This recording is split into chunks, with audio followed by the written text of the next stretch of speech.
Kemalik sing Congress ko kong ampri ningdo kum kadak juga jesno tilang bat kerja ki kali kamai kalaya de kejat banit juga jelang juga business advisory committee kabla long haying assembly barim juga jela habai kren begla pathai khobor halor kani kerja ki ko kong ampri ningdo kalong bak kami dan ti bak sarkar jela kan shemi ki sinjam ki babha ban khot ya kren ki kin hon na ka banta ban piniyare ka tax halor ka petrol bat ka diesel. It's very unfortunate that Shillong City once again experiences this kind of a disruption of life. But having said that, we also need to look at the cause for this road blockade that was called.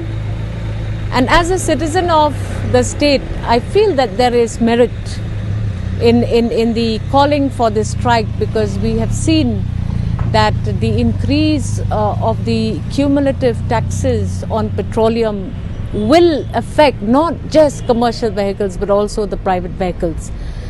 I look forward to the government taking some positive steps and calling organizations, or at least looking into possibilities as to whether or not we can still work on the reduction on the cumulative taxes on fuel. I understand that there is a new component in all of this cumulative increase of tax on fuel for education, but that also is something that we're just hearing as a rumor or as a offside discussion. So government has to be clear, and we also know that state governments are privileged to have substantial say on the decision of taxes on an essential commodity like fuel. So I hope now that government will consider, keeping in mind that Assam has already done it, 5 rupees down. So now obviously the question that public is asking is, if Assam could have done it, what stops Meghalaya from also taking a similar stand?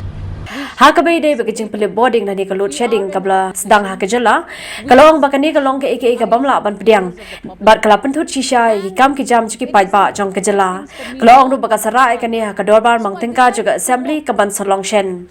I cannot imagine that in a state where there are so many sources of power, we are now today in the 21st century living in this situation.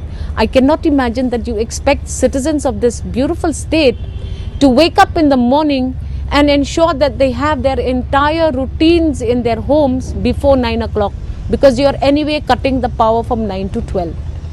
Then again, just when families go back to their homes to meet with their children after their everyday work, you're going to tell families that, okay, now you'll not have power from 7 to 9, 7 to 8.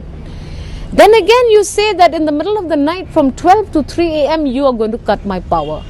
Now this is all very confusing, very disturbing, and we as citizens of this state will have to tell the government of the day to take cognizance of this entire mess and make sure that whatever happens at any cost, power cuts should be the last in the minds of power providers, in our case, which is solely government. So it is very upsetting. It has disrupted all our lives, and I'm wondering what's going to happen down the line if you're going to continue in this manner for the next 1 month.